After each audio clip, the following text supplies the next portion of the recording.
of the New World Order. Now, much has been said by the Secretary of State and others about a new world order, about a defining moment in history. I have no doubt about the potential of this moment to be defining in terms of history, but that definition can be negative as well as positive. And how negative or positive it will be will depend on what kind of new world order we really create. Can it truly be said that the United States of America, trading off better treatment to China for an abstention on a vote, cozying up to Syria with its record of support for terrorism, or making promises to other countries in exchange for a hold your coat, you go ahead and take the risks and casualties endorsement, can it truly be said that these create a new world order? Can it really be said that we're building a new world order when it's almost exclusively the United States who will be fighting in the desert? Not alone, but almost.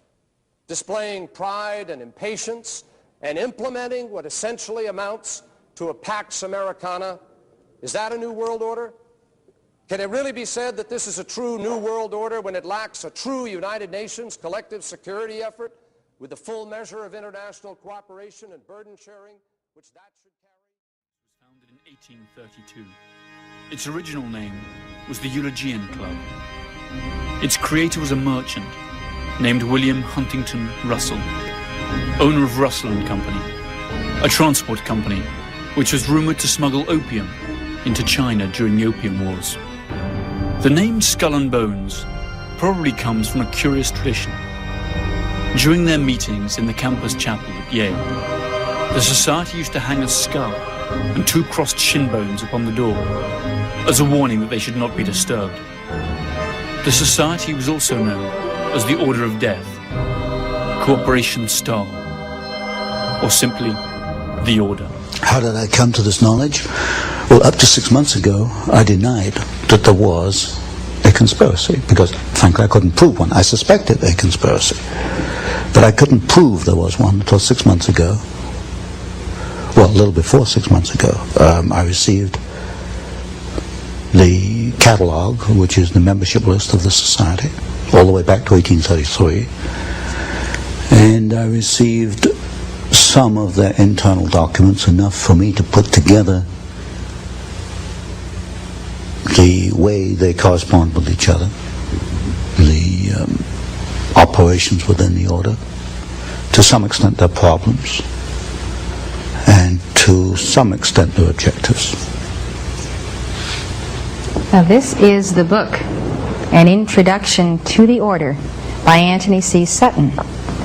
It has a skull and bones on the front and 322. What is the skull and bones, the secret society? It's so secret we can't talk about it. What does that mean for America? The conspiracy theorists are going to go I'm on. sure they are. I don't know. I haven't seen the web. Number 322? First of all, he's not the nominee. And, look, I look forward... Are you prepared to lose? No, I'm not going to lose. You both were members of Skull and Bones, a secret society at Yale. What does that tell us? Not much, because it's a secret. Is there a secret handshake? Is there a secret code?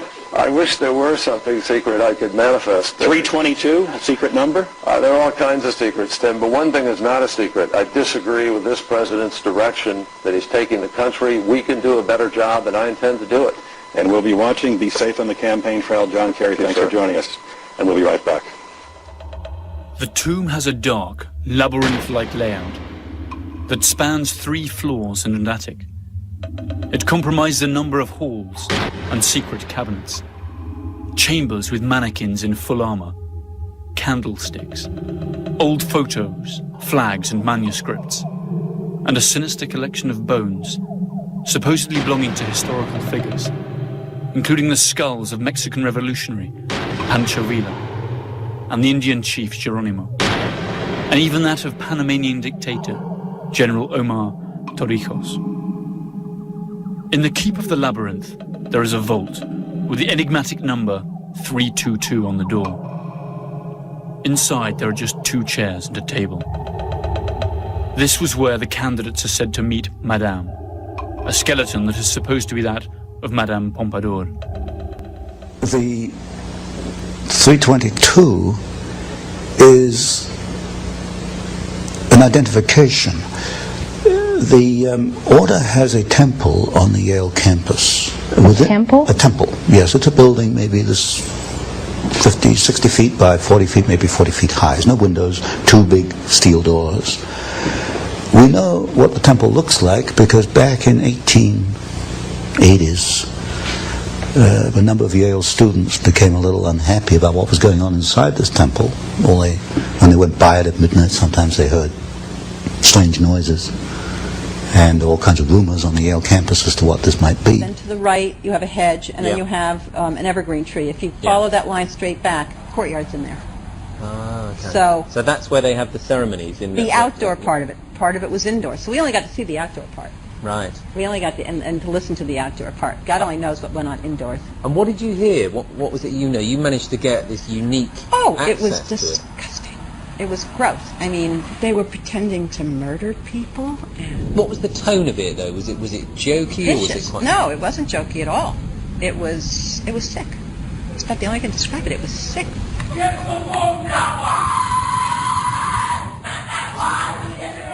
What you're hearing is the first recording ever made of the Skull and Bones initiation ceremony.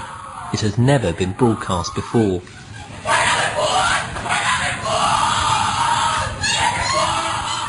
15 new members of the club are being introduced into the macabre rituals of Skull and Bones by the senior students who are about to graduate. The club has what some might see as a strange fascination with death, skulls and bones. There's the chants too, difficult to hear first of all, but including the devil equals death and death equals death.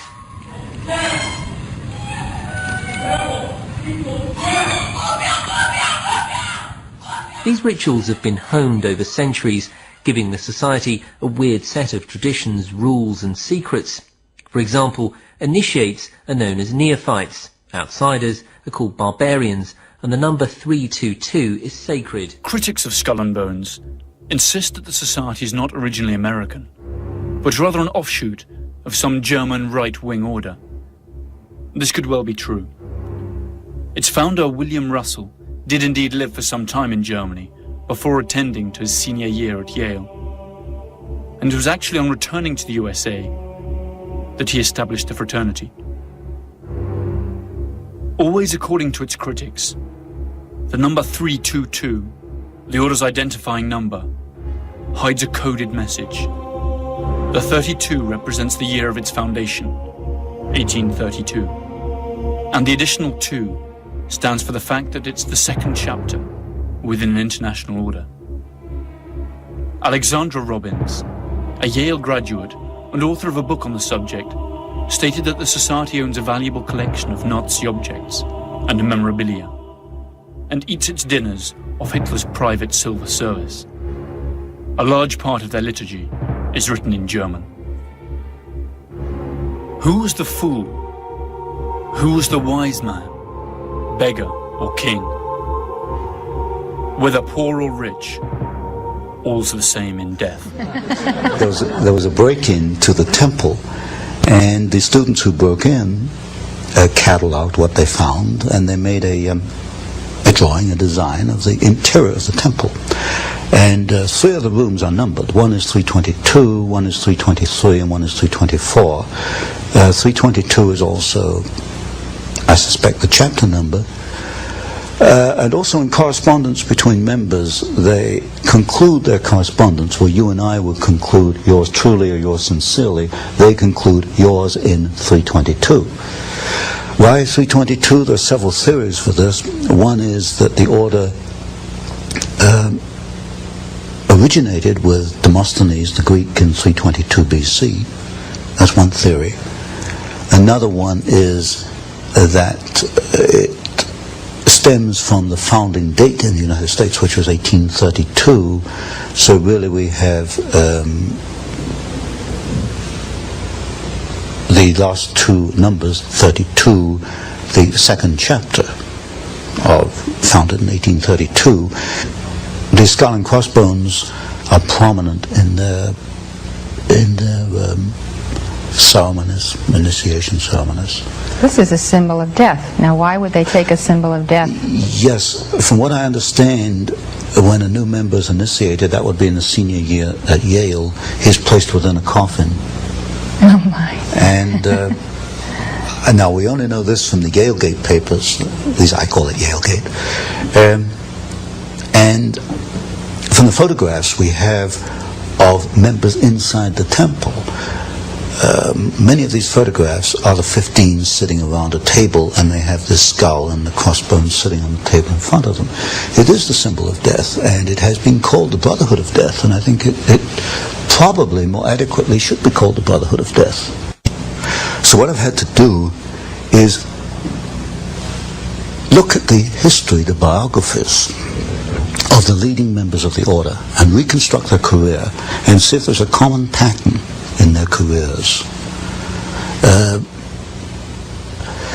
While doing that, I came across some interesting documents. Some members apparently are not too happy once they become involved with this after 10 or 20 years. One member in particular left a memorandum. He wrote it in 1932. It was buried away in his papers. I don't think anybody found it before I did. And it was a 6-page memorandum on the order, naming some of the members, and said it was the most sordid thing ever happened in the history of man. So, but to come back to my point, I have to reconstruct the objectives. What are the objectives? In the words of one member, might is right. If you have the power, you use it to achieve your objectives.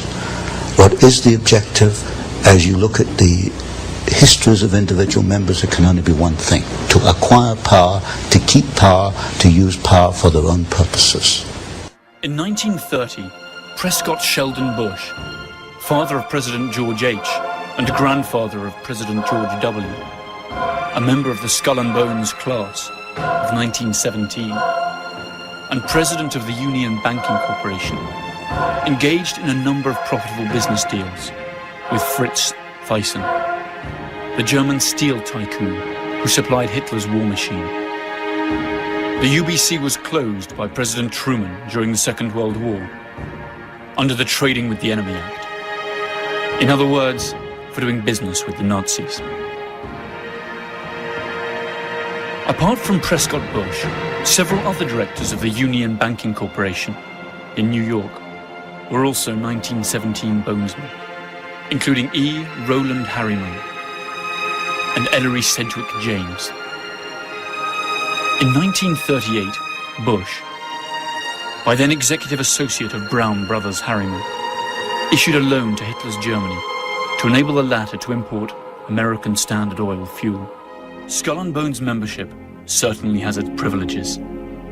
At least 3 American presidents were or are Bonesmen: George W. Bush, his father George H. Bush, and William Taft.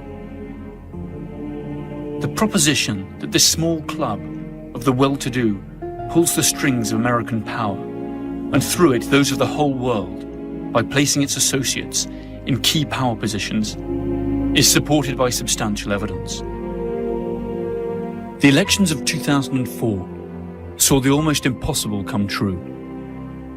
Both the Republican candidate George W. Bush and his Democrat rival, John F. Kerry, were members of Skull and Bones. That's to say, prior to running as representatives of parties that supposedly propound opposite political visions, they had both sworn allegiance to the same mysterious principles. And what's worse, they share secrets that are not known to their own constituents. Each year, only 15 students entering their senior year at the University of Yale are admitted. The candidates must have been tapped by those senior classmen of Yale University who make up the current membership. The criterion for selection also includes the candidate's potential to increase the power and prestige of the society. 2 votes against the candidate are enough for him to be rejected. During their initiation, candidates must recount all their sexual exploits. Finally, they are expected to perform various oaths, kiss some feet, and drink blood.